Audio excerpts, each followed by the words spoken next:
Okay, good evening, everyone. Good evening. We are live August 9th. Is it 8th, 9th? August 8th.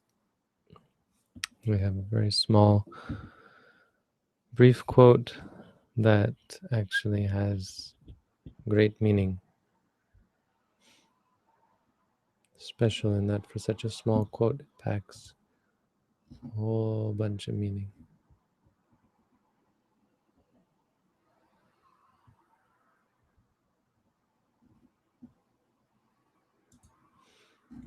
So this is from a fairly famous sutta, one that is talked about. And one of the things that's very famous about it actually is only tangentially related. It's the fact that this sutta marks the moment when Sariputta became an arahat. So it's kind of, you could say it's a testament to the greatness of the sutta. That this was the sutta that led the wisest person in the world besides the Buddha, wisest person in the history of mankind, humankind besides the Buddha, to become an arahat, to become enlightened.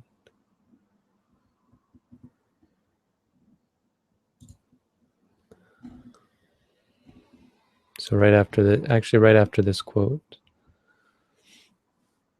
there's this quote, and then it says, Tena ko panasamaye ayasma sariputto. At that time, at that very moment, the Venerable Sariputta was standing behind the Bhagava, the Blessed One, the Bhagavantang Vijayamano, was fanning the Blessed One.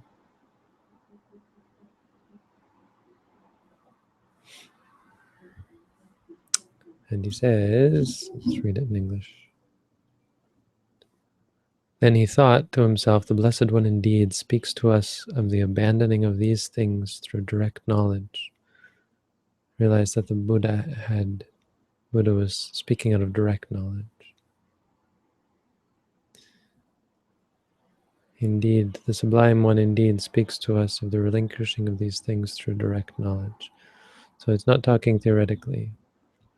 And Sariputta examines them through practice. All the things that were discussed in the sutta. And he gets it. He gets it in a way that's, not open for the majority of us. Certainly not Diganaka, the Sariputta's nephew. But Diganaka became a Sotapanna as a result. Wait, just a second. Yeah.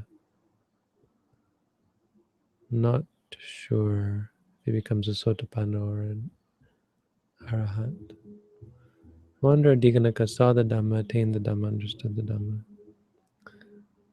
Crossed beyond doubt. Yeah, I think he just became a Sotapanna. And because he's still a layperson, right? Anyway. So it's a great sutta.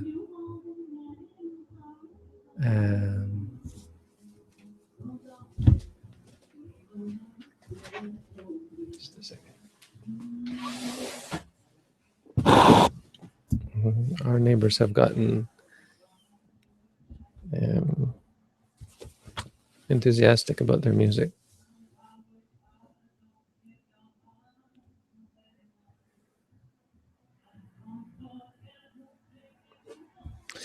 So the Buddha says a bhikkhu whose mind is thus liberated. I think he's changing it a bit in the version that's on the website. He just says one whose mind is free, but he's referring to a specific tag, a specific quote, the previous paragraph. But it's basically what he means is a bhikkhu whose mind is liberated, sides with none and disputes with none, employs the speech currently used in the world without adhering to it, conventional speech. What this means, this refers to mainly, in the main, refers to the idea of self and I, and to ideas surrounding identity.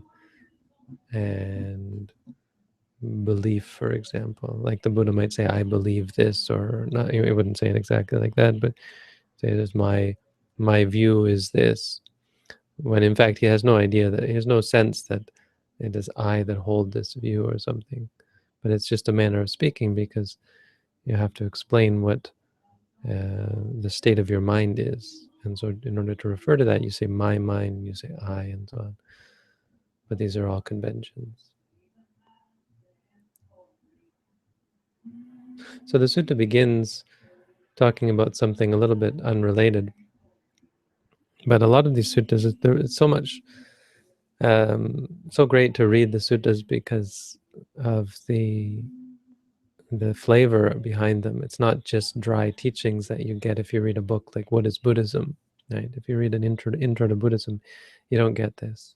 You don't get what you get from what are basically stories, just the most profound stories in existence. So the Blessed One was staying in Rajagaha, in the Boar's Cave, which would be one of the caves on Vulture's Peak. You can still go up Vulture's Peak today, and every day many, many, many people go up to pay respect to the place where the Buddha first really started the spreading the religion. After he taught the five ascetics, he immediately came back to Rajagaha. Well, immediately he did a couple of things along the way, but he headed straight here and eventually took up residence at Vulture's Peak, or initially took up residence at Vulture's Peak, and eventually moved down to Weduana, the bamboo grove, which was given by the king of Rajagaha at the time. So anyway, at this time he was up on the mountain of Vulture's Peak. Not sure when this was. This would have been early on, no? Maybe the first year. And so Diganaka, who is Sariputta's nephew, Sariputta's fanning. Sariputta is still not an arahant, so it's quite early on. And he's fanning, Sariputta's fanning the Buddha. And Digana comes up and says something a little bit, or he's somewhat ornery, or it seems like he's ill-mannered in a way. He comes up and he just shouts out his view to the Buddha, which is common of people in the world. It's common to have this need or this exuberance in your views. I believe this, and you want to tell everyone. You want to have this sense that you're right and that you've figured it all out. My stepmother, I was talking on the phone with my stepmother recently, and she was concerned. I shouldn't name names, should I? There was someone who was concerned about someone else who was following a religious teacher. And they came to me, they just mentioned it. It wasn't a big thing, but we were just talking about this and the interesting idea of following a religious teacher. And it was interesting for me because it was sort of a attack on the idea of someone having a religious path, or a path that they claim leads to enlightenment. And when someone gets involved in a following, a cult or a religion, that claims to have the answer, it can be quite worrisome for one's friends and relatives, because as an outsider, you can't verify the truth of the things that are being taught, and the veracity, the sincerity, the goodness of it. But all you know is that this person has dedicated themselves, often on a very intense level. And so my answer was that a true religious teaching will be universal. It won't be hard to spot the difference. At any moment where you think you hear that this has become, you hear something that makes it clear that this has become specific, Like there's a teaching that has now veered away from what is universally applicable.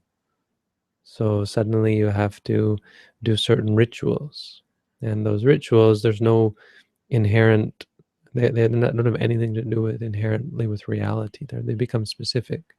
Like you say, you must believe in this guru or this teacher or this god. You must wear this type of clothes, or you must this, or you must that. Then there's a sense that you've got potentially a cult, something that is potentially misguided, when the focus is placed on rites and rituals. The meaning of rites and rituals are things that are specific, that aren't universal. Like take, for example, monks. We wear robes. I just mentioned the idea of you have to wear a specific type of clothes. So people often take this to mean something, that the robes have some meaning, and they see, I've got this color robe, and if you look in the back there, he's got a different color robe, and my teacher has same color robe as me. But why do they have different colors of robes? See, does this mean something? So is there some meaning behind it? So they have the idea that the robe is some uniform or so on, when in fact all of a Buddhist monk's robe originally was as a means of getting rid of any kind of symbolism or meaning behind clothing. So taking away the beauty of it, the form of it, the texture or whatever, and making it just a square rectangular piece of cloth, because that's all this is. It's a rectangle, and then more than a rectangle, it's cut up into pieces. So because otherwise it would be more valuable. It's to make it actually really, really poor piece of cloth, and then you put the piece of rectangle piece of cloth on. So I mean, for monks, there are these certain, have to wear this kind of, have to wear something that's just a rectangle, for example. But the clear lesson from Buddhism is that truth has to be universal. It can't be specific. So when a cult starts to impose rules on its followers, like you must do this, you must do that, then or specific practices, when it starts to get weird, right? That's how you tell the difference, because this person was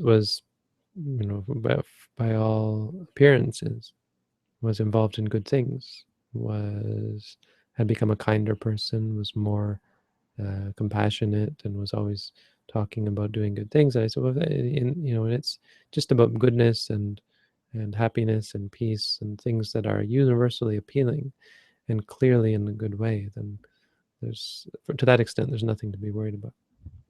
Anyway, problem is when you have views and you fall into what is going to be discussed in the sutta. So Agivesana comes, Dikana comes to Buddha, and he expresses his view. Nothing is acceptable to me. And the commentary takes it as a form of nihilism, which I guess it is. It means nothing. It's a seemingly safe position, and that's what he thinks. He thinks he's got it, because if nothing is acceptable to him, if he doesn't agree with anything, no matter what statement or view is put forth, he doesn't agree with it, he doesn't hold to it, he will not accept it. If he rejects everything, rejects birth, rejects old age, sickness, death, rejects heaven, rejects hell, rejects the Buddha, reject everything, then you can never be defeated, is the idea. The Buddha defeats him with one sentence. The Buddha asks him a question in response. He says, so this view of yours, Agivesana, as he calls him Agivesana after his family names, this view of yours, nothing is acceptable to me. Is not at least that view acceptable to you? And he's crushed. No, it was really that easy. But then he says, if this view, what he tries to make up for, he says, if this view of mine were acceptable to me, Master Gotama, it too would be the same.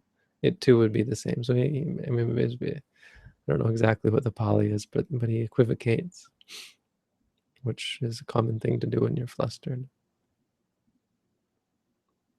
And the Buddha goes on to say that we'll point out something that's very important, and it's that when you take a view, any view, you automatically set yourself up to opposition with those who take the opposite view, who disagree with your view.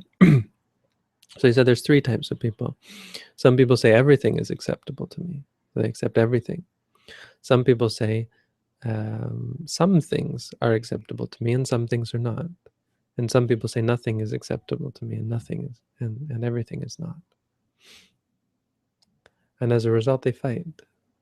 And they will argue amongst each other.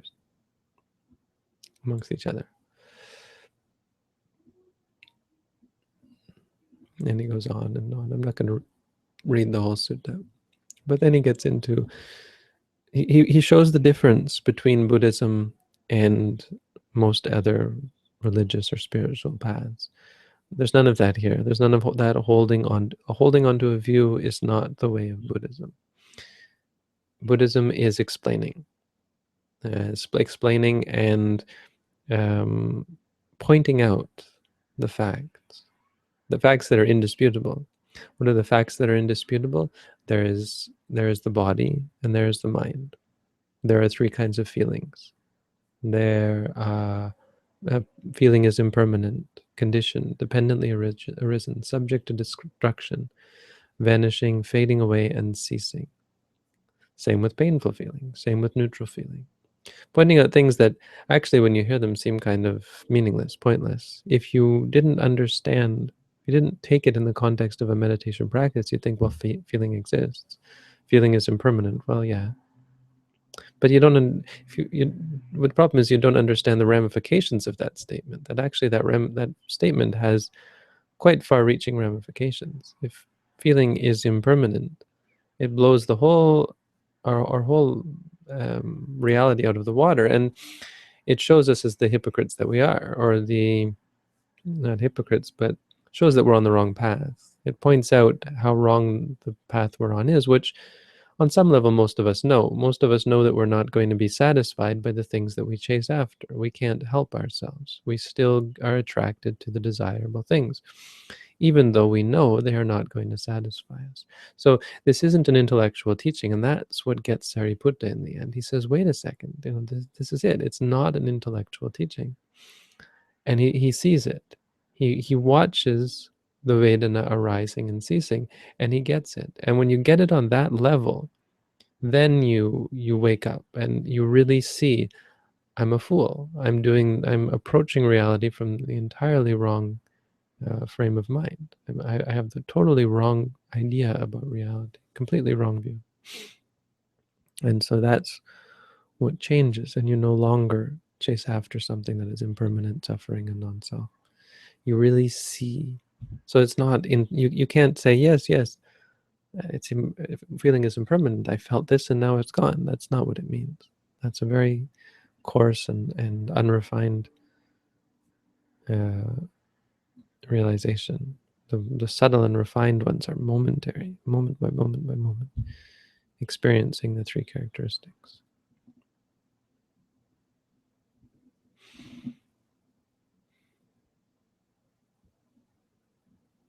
It's the difference between the reality of concepts and the reality of experiences. These concepts are our views, our opinions, our beliefs, our ideas. So you have this concept of a feeling as being impermanent, or you have the concept of the body as being impermanent, the concept of a person as being impermanent. Like, hey, my arm is non-self because I can't make it move when I want it to, right? I have to send the trigger and then it moves, right? And actually it's just a reflex, it's not really self. So we have this concept of it being self or not self. Yeah, the arm is self because look I can flex my arm. I'm doing that. That's me. This is where concepts get you, where conventional reality gets you. Someone asks you, can you give me a hand? Well, yes, sure, I can give you a hand. No, you have the idea that I can do something. But in ultimate reality, if someone asks you, can you give me a hand? You say, there's no I to give you a hand. There's no I, there's no you, there's no hand. So I'm sorry, I'm sorry. It's impossible. Which is why we have to use conventional language. If someone asks you to give them a hand, you have to say, yes, I can give you a hand. You can't say there is no I, there is no you, and there is no hand. It's conventional reality, and we use it without clinging to it. But we also understand the other reality, and in meditation, that's what we deal with, moment by moment. All of your problems can be broken down, all of your suffering, all of the trials and tribulations, all of the worries and cares that we have can be broken down into moment by moment experience that can then be understood. And when it's understood, then it can be put back together in a new way. The reactions change as you have the clarity to see proper and improper reactions.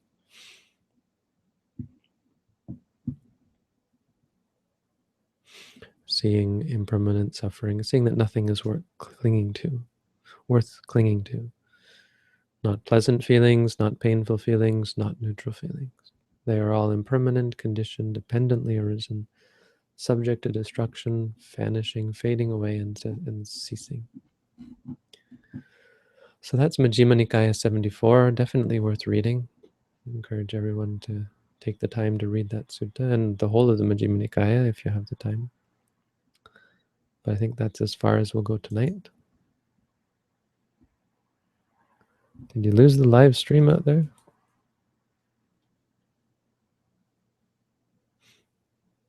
That'd be funny.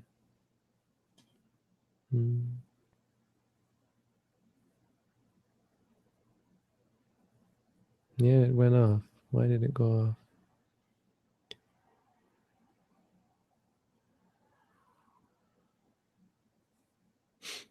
Sorry about that. Somehow the phone disconnected. To keep up with that.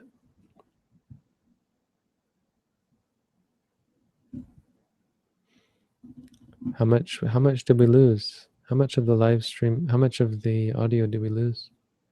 Did it just go off just then?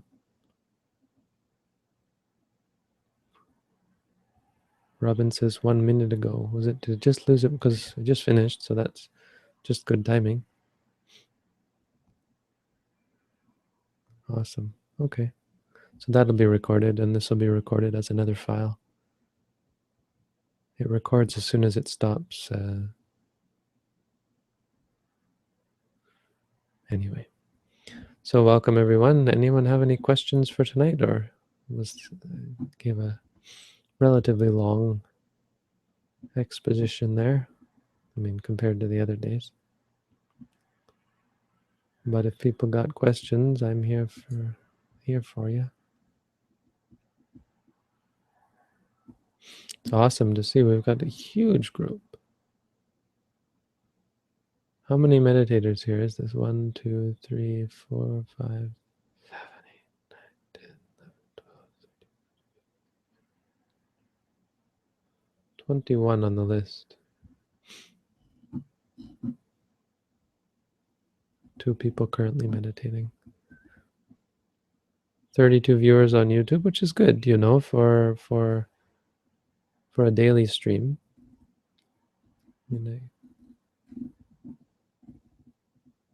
To come here daily, 32 people is awesome. But it's great is that this is all recorded and it's going to be up on YouTube for years to come. Okay, so here we have a question. Generally, I can tell the difference between an intentional thought, like my labeling rising, falling, and the other thoughts, which seem to arise by themselves. Is there a quality difference between these and the clear thought? Yeah, intentional thought isn't the same as clear thought. In fact, intentional thought is more complicated than you think. It's not exactly intentional. It is mind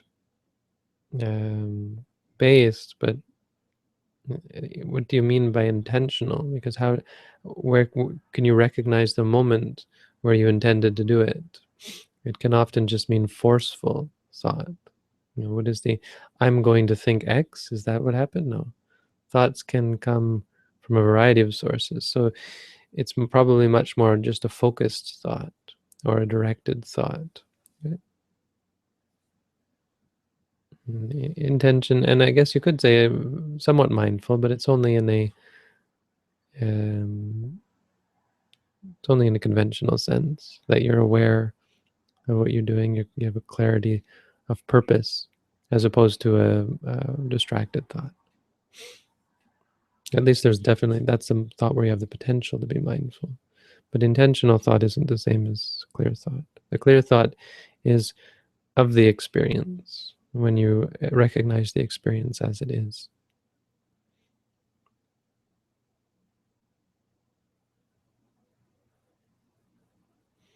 So the intention to say rising is a technique, but the result of that, the seeing it as it is the clear thought.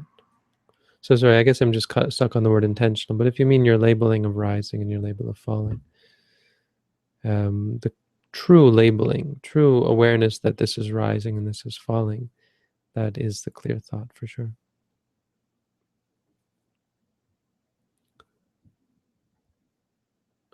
Are you sure to recognize it when it happens? Yeah, sure. When you have a clear thought, yeah. I mean, you should be having lots of them.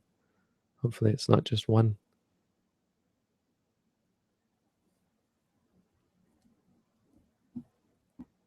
The moment when you say rising, you say falling, when you do it correctly, once you understand and really feel it, then a moment of rising is just, it's freedom.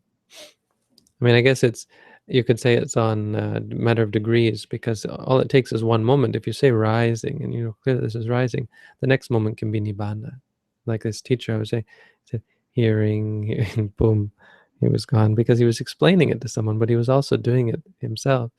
So he's saying hearing, and then he became aware of his own voice, I'm assuming, and entered into cessation while he was teaching.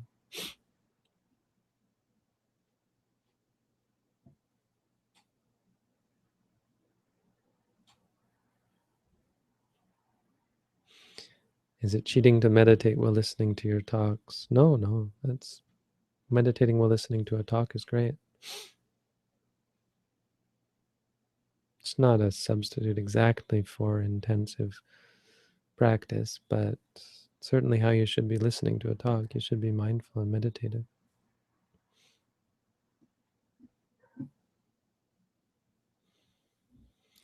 Where should one's mind go when angered or frustrated by a situation? Go to the anger and the frustration. Ideally, if it's overwhelming, you can try with metta, with love. If you're angered or frustrated, you can wish for happiness. May there be well-being. May things be sorted out. May problems be resolved. May all beings be happy. That can help.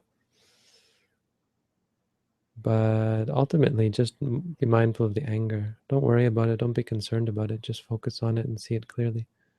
Focus on it doesn't mean, we think of focus in that sense as being really push your mind onto it, but that's not what it means. Focus means like the lens, like see this camera, right? It's focused on the finger. Doesn't mean it's somehow intense. It means it's perfect on the finger. And now it's focused on, see? When it focuses on me, then it's in focus. That's what it means. Focus on have clarity about the anger.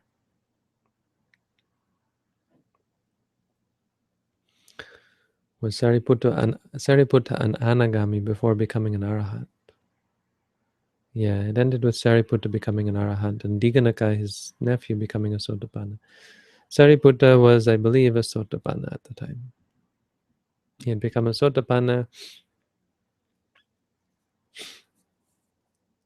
He had become a sotapanna upon hearing Asaji say, Ye Dhamma Hetu Babhava Desang Dhammang Tathagata Ahu. Tathagata Ahu.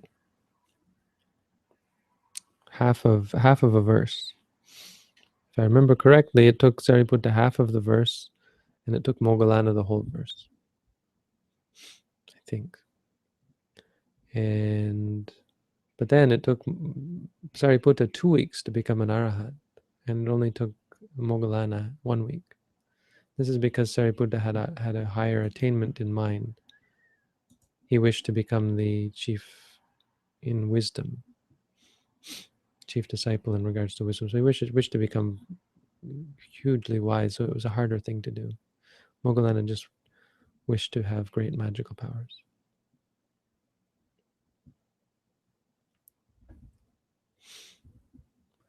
During sitting meditation, I occasionally feel like giggling.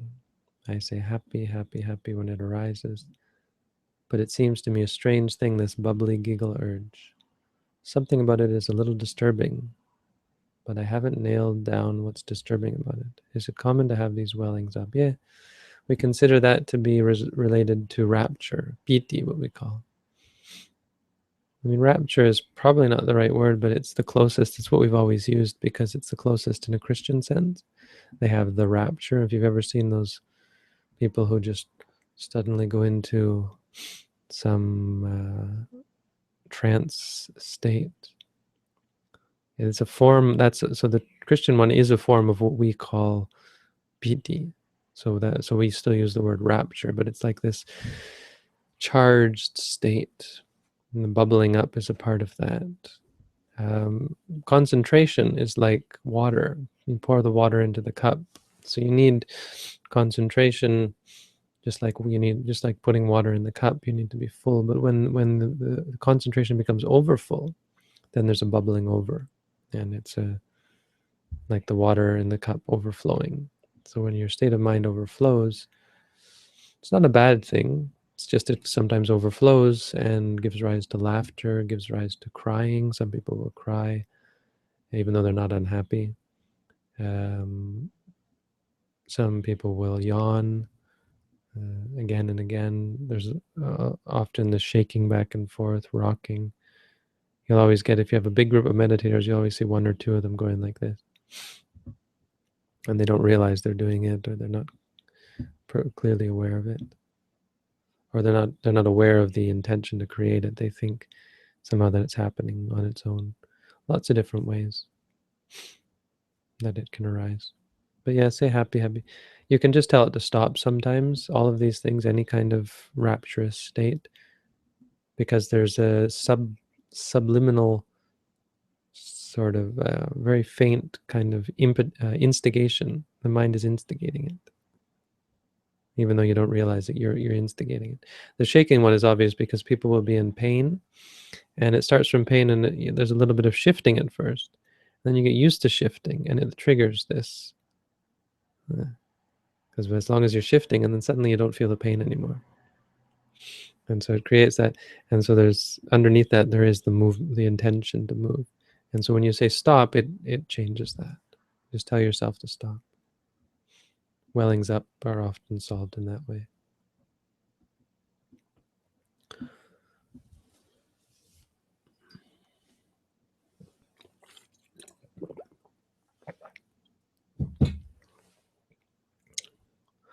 What would you do if two experiences seem to come at you at the same time with the same strength? You pick one. Don't worry about it. It's not a big deal.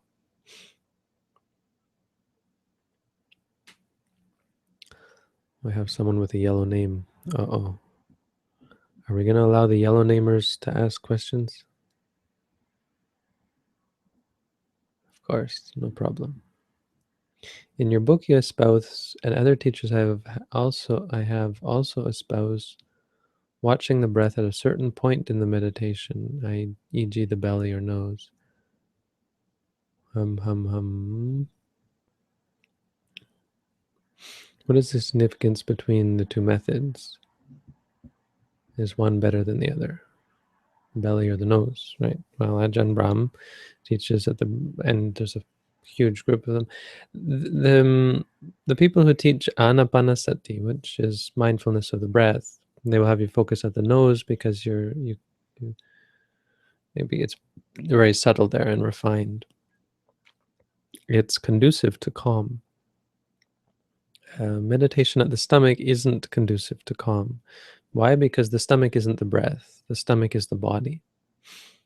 It's the same as lifting your arm and being mindful of that, or moving the legs and being mindful of that. It's a bodily sensation of tension.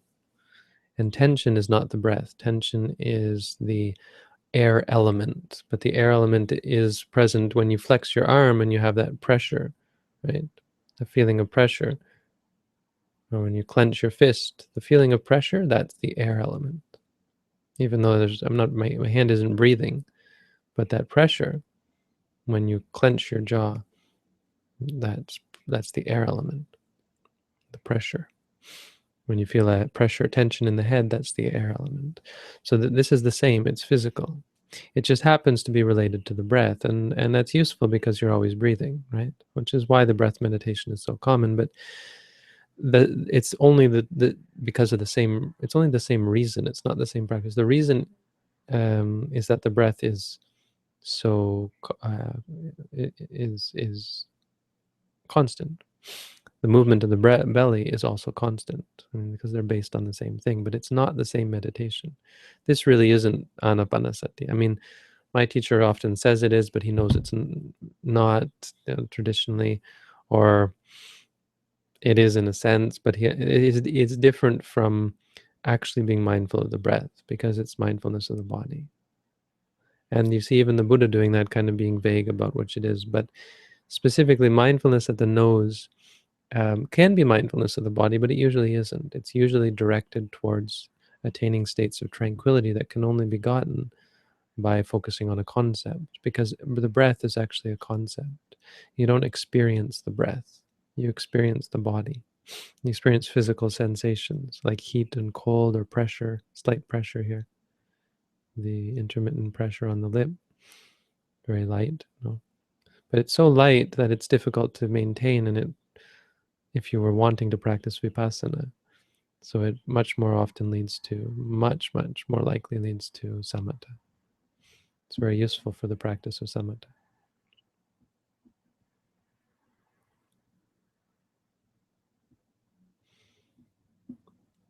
Yes, welcome. You're welcome here. This isn't really it's not a really private group.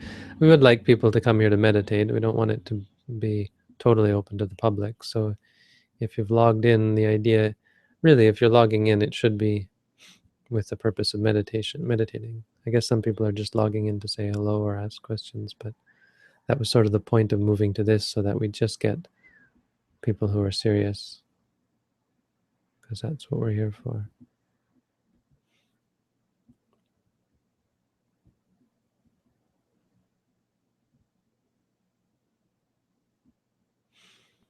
So watching the entire breath versus watching at a certain point, is one better?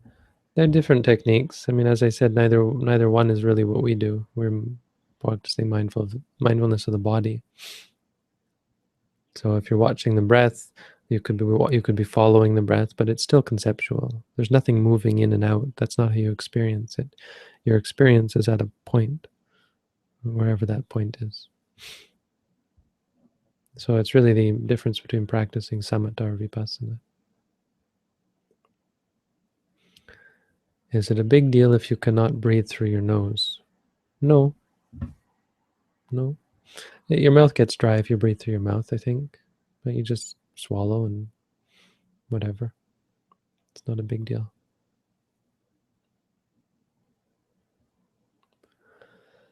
Can it be harmful to constantly listen to some sort of audio when meditating instead of complete silence?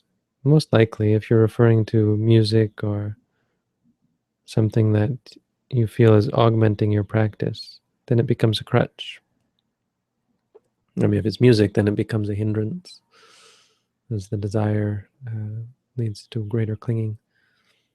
But it's not that big of a deal. It's just somewhat counterproductive. And does go against the teachings.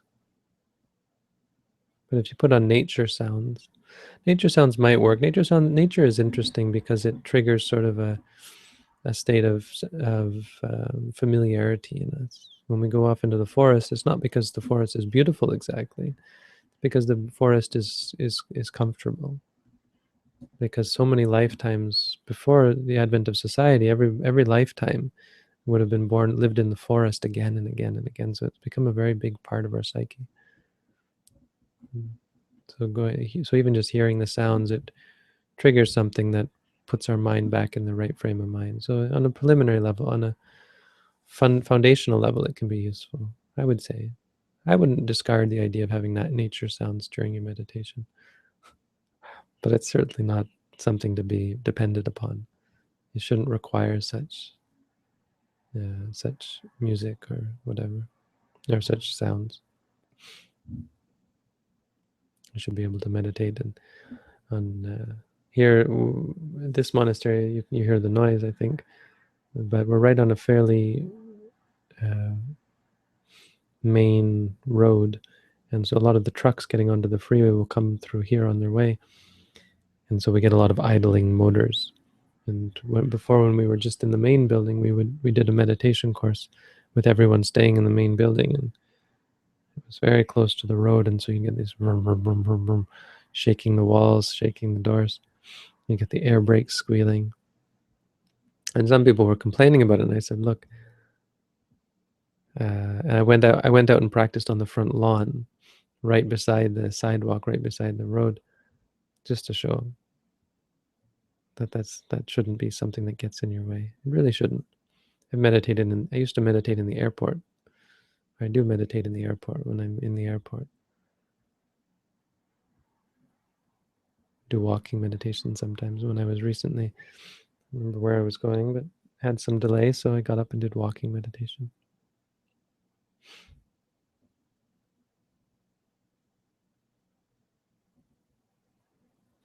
Anyway, I think we'll stop there. If you have got more questions, well, should be here tomorrow, same time, same place. So thanks for tuning in, everyone. Have a good night.